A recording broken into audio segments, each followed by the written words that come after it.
regards to teaching practices for students with ASD in your class, there are three things you really need most of all. Empathy, so a willingness to understand that their brain works very differently to yours, and what the reasons for behaviours may not be what you presume they would be. You also require a little bit of observation, so just spend a little bit more time observing that student in the setting that you have them in, as opposed to other students, because it will be more complicated for you to understand what they're doing, how they're doing, and how well they're working. And the third thing is basically just a little bit more time thinking about that student or planning for lessons that will impact positively on that student. So those three things are more important than any list of teaching strategies or any other approaches you would take to teaching. But with that being said, keep in mind, in terms of the spiky profile, depending on whether your subject is one of the spikes or one of the troughs for your students, will dramatically impact the type of student you see in front of you in your class.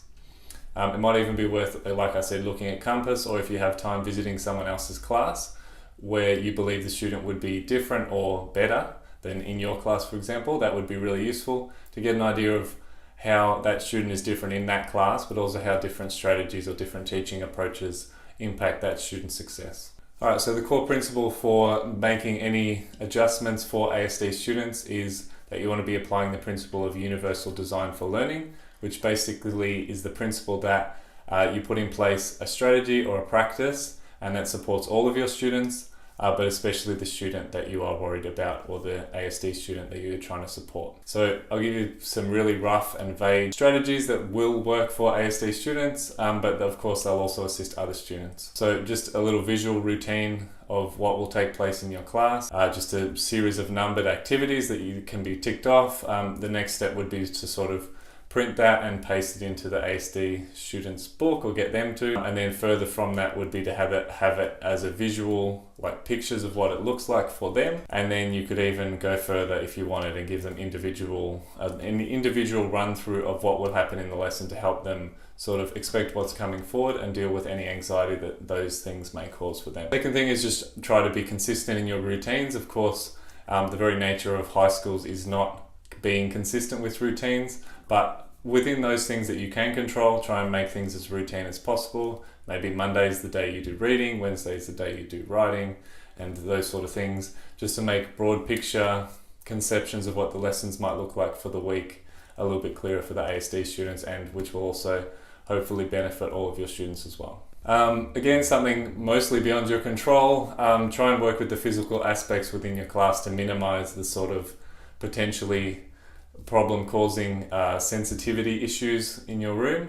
Again, not something we can deal with much in a high school setting when we change so regularly, but perhaps a room swap would benefit your student in certain cases. And the last basic principle is keep your language as simple as possible when dealing with that student, and whenever possible make it visually clear what needs to be done for that student. Going on from these basics, there's of course a number of ways that technology can be used to support an ASD student. Anything with audio, video, or image is generally better than simply a piece of text. But again, this is probably true for all students, to give them a range of modalities with which to address and understand the content being presented to them. And then lastly, just a methodology thing.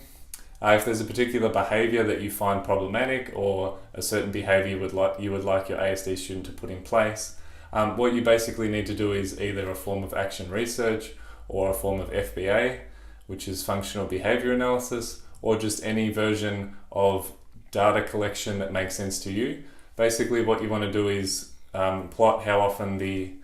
behavior occurs, and then what times and what places and what activities make this behavior more common or less common depending on what you're aiming at. And basically all you need to be doing is just applying a certain level of scientific notation towards it, so that you get a little bit more of a clearer picture of what the behavior is and what might cause the behavior, what we call antecedents, and what might follow the behavior. So what sort of behavior may result from the thing that you are targeting. And this sort of level of analysis, and just a little bit of maybe 2 or 3 minutes each lesson, just reflecting on how often that behavior happened and noting it down in some sort of hard copy way, will give you a really clear picture of why the behavior may be happening, and it will give you sort of a bit of an insight into what you can do to prevent that behavior or to promote it if it's a positive behavior.